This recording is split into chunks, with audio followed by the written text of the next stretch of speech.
Pilipinas, magandang araw po sa inyo, Luzon, Visayas at Mindanao at sa mga ka-coffee natin na nakikinig na saan man po kayong panig ng daigdig.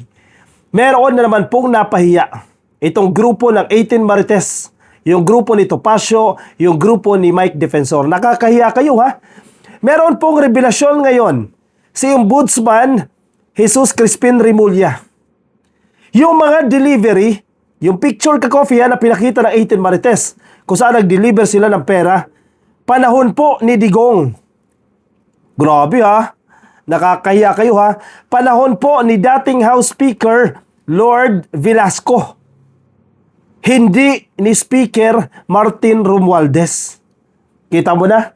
Nahuhuli kayo eh. Kakaturo ninyo kay Romualdez, lumalabas ang katotohanan na yung delivery nitong Marines na to para pala sa dating speaker na si Lord Velasco nung panahon ni Digong.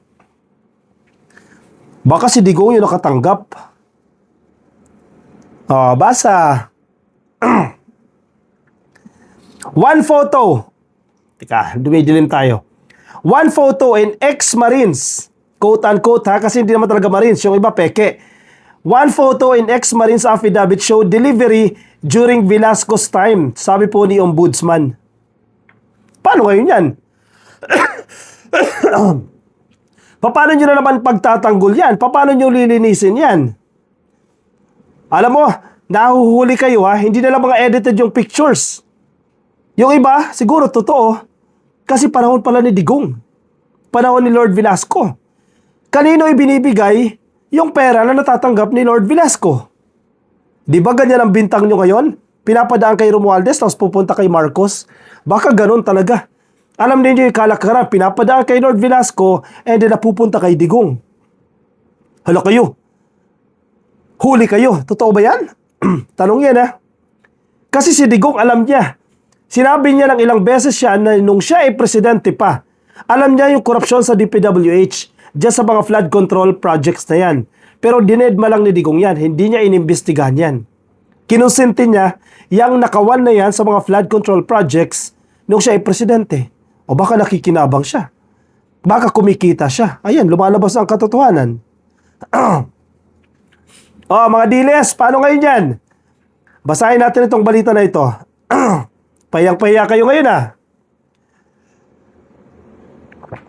Ombudsman Jesus Crispin Remulla, ngayong araw po, Biyernes, said that one of the photos cited in the affidavit of 18 personalities who introduced themselves as former Marines show the delivery of money to a lawmaker during the time of then Speaker Lord Velasco. Huy, paano nito ipapaliwanag? Yan tayo eh. Yung mahilig magbintang, sila pala yung gumagawa ng kalokohan. Puro kayo bintang sa administrasyon na to ni PBBM eh. Panahon pa pala ni Lord Velasco yan eh. Remulla said he received the information from a reliable source. Remember, ombudsman yan. Kung ikaw ang ombudsman, napakarami mong access sa intelligence data o sa intel report sa mga datos. Very reliable po itong source na to dyan sa House of Representatives. Ang sinasabi ni Remulla, saying this makes the accounts of the 18 men manipulative. Huy, saan nyo kasi kinuha yung 18 na yan? Paano kaya sasabihin ni Mike Defensor yan? Manipulative po yung mga pinagsasasabi nitong 18 Marites. Kaya sila nagkamali dyan kay Laila de Lima eh. Kaya sila kinasuhan ni Laila de Lima. Kasi kung ano-anong pinagsasabi. Totoo naman pala ibang pictures. Kaso panahon pa ni Lord Velasco. Si Romualdez naging speaker lang naman yan nung si PBBM na upo. Isang kongreso. And then nagpalit ng kongreso. Hindi niya lang natapos. Sino ba speaker ng panahon ni Digong? Alan Peter Cayetano at si Lord Velasco. Si Cayetano ba naging speaker? Parang hindi. Yung isa, si Alvarez. O baka sa kanila nga diniliver yung pera. You know, sabi ni Remulla, I just received an intelligence report and it seems to be very reliable.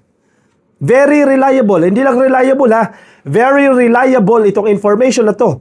There was a delivery in the affidavit of 18 Marines which pointed out to a delivery to one of the congresspersons one of the congressmen or congresswoman. But when we investigated that angle, it appears that this delivery was done during the time of Speaker Lord Velasco. Sabi po sa kanyang press conference. Lord Velasco, nadadawit ka dito, magsalita ka. Sino yan? Na mambabatas mo, ikaw ba yan? O may dami ka na nakatanggap ng salapi mula dito sa 18 Marites? Paliwanag nyo. Panahon ni Digong yan.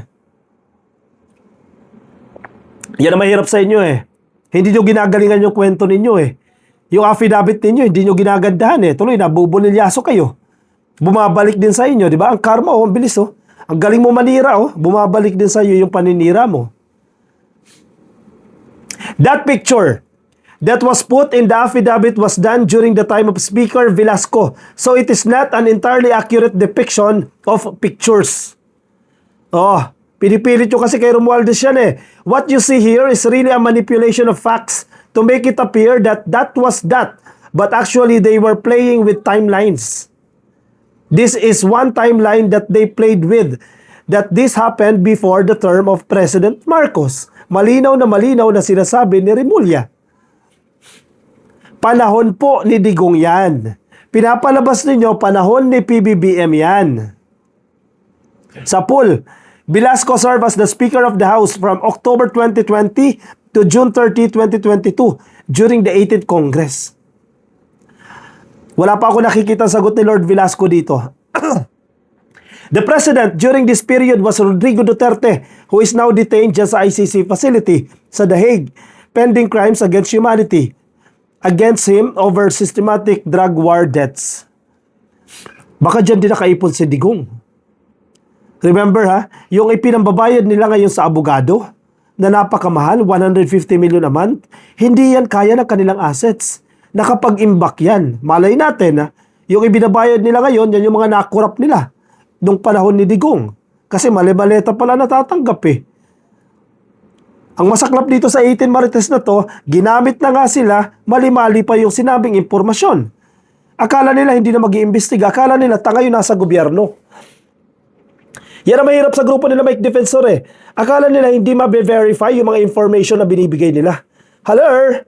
Napakaraming assets, napakaraming resources ng gobyerno para ma-verify yan. Napakadali lang pong i-verify yan. Napakaraming intelligence officer na mag-verify dyan, mag-check dyan. Napakaraming mga mababatas nakakanta. Magsasabi ng totoo. Ayan, nabubulgar na.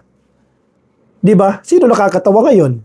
Pilit yung pinapalabas ang gobyerno na masama ni PBBM Panahon pala ni Digong ay napakadumi. Actually, alam naman natin yan, no? Pero ito, reaffirmation lang ito. Ito mga naglalabasan ng mga datos na ito. GMA News Online reach out to Velasco for comment and will publish it once available. So wala pa po siyang sagot dyan.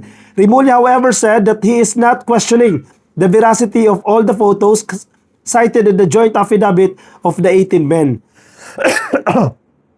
Kasi madali lang yan eh. Napakabilis mag-edit sa Photoshop. O sige, kuha ka ng pictures. Let's say, panahon ni Digong yan, 2019 yan. O 2021 yan. O sige, pictures. Edit mo lang, lagyan mo ng date.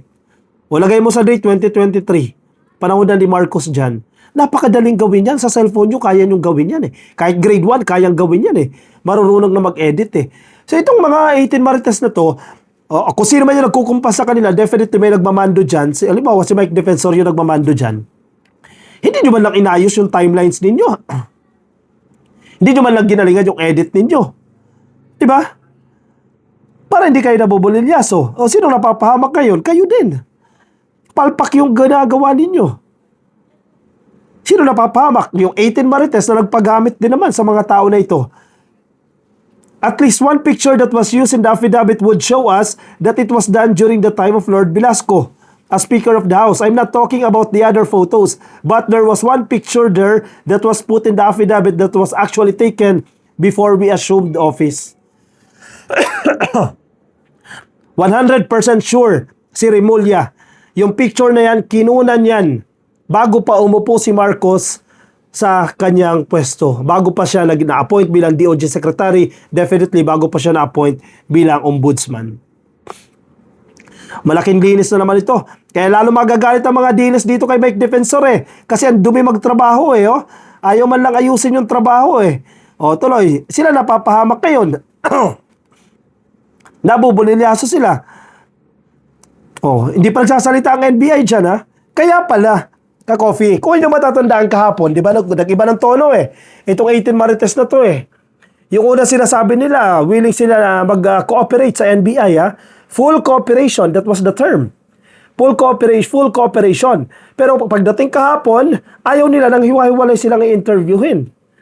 Kasi kapag hiwa-hiwalay silang i-interviewin, magkakaibang kwarto, hindi naririnig ng isa't isa yung sinasabi. So, kung 18 man yan, o let's say 16 yung dumating, iba-iba yung narratives. Iba-iba yung kwento ng 16. At halatang nagsisinungaling sila. Kaya hindi sila pumayag na magpa-interview ng hiwa-hiwalay. Joint affidavit gusto nila. Kaya nang paraging tama ang joint affidavit. Doon sa joint affidavit, silang 18, pumirma sa isang dokumento. Pinapaliwanag na sa kanila ni Remulla yan, hindi pwedeng ganyan. Kasi kung lahat kayo pumirma, 18 kayo sa isang dokumento, ina-assume natin na 18 kayo ay present sa lahat ng mga kinikwento ninyong kasinungalingan or krimen man yan na nakita ninyo. Kasi lahat kayo pumirma dyan eh. Ibig sabihin, from paragraph 1, 2, 3, 4, 5 hanggang 200 dyan, lahat ng claims ninyo dyan, lahat ng mga pinopoint out ninyo dyan, ay naranasan ng 18 na pumirma dyan. Kaya hindi nag-work yung joint affidavit, dapat iwahiwalay kayo ng accounts. Kasi hindi naman sa lahat ng sitwasyon, pare-pareho ninyong naranasan yung inyong ibinibintang. Doon yun sa inyong affidavit. Di ba? Ano yun? Signature campaign? Hindi po signature campaign ang affidavit. Kaya kayo napapahamak dyan. Ginawa ninyong signature campaign ang affidavit. Tama ba naman yun? O nabulilyaso kayo ngayon.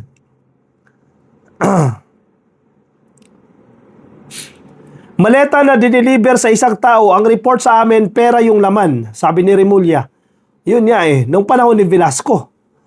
Remulla earlier called on the 18 men to submit individual affidavits to prove that they are alleging is of their personal knowledge. Correct. Yun ang punto ni Remulla eh, no? Kasi kung joint affidavit yan, 100% sure tayo, hindi nyo lahat yan personal knowledge. Yung lahat ng sentences ninyo, let's say meron kayong 20 claims dyan sa inyong joint affidavit, definitely hindi yan lahat personal knowledge ninyo. O wala kayong personal na kaalaman. O wala kayo mismo doon sa sitwasyon na yan o sa krimen na yan na naganap. O pag-deliver na salapi, which is we consider, let's assume na isang krimen yan. Kasi sama-sama kayo eh. Wala kayong personal knowledge dyan. Kaya dapat solo-solo yung affidavit ninyo na hindi nyo naman magawa.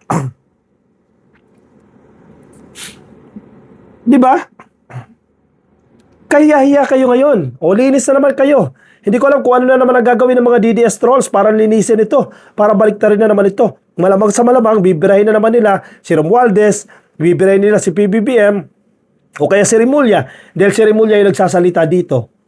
Huling-huli kayo sa kalokohan ninyo. Di nyo kasi ginagandahan yung trabaho ninyo eh. Yung editing ninyo, hindi maganda. Di ba? Yung mga pictures na ginamit nyo, panahon pa pala ni Digong yan. Nabubulilyaso kayo. O pahiyang-pahiya na naman kayo ngayon. O siya, sige. I-komento po ang inyong opinion, reaction dyan sa comment section para mabasa po ng iba natin mga ka-coffee.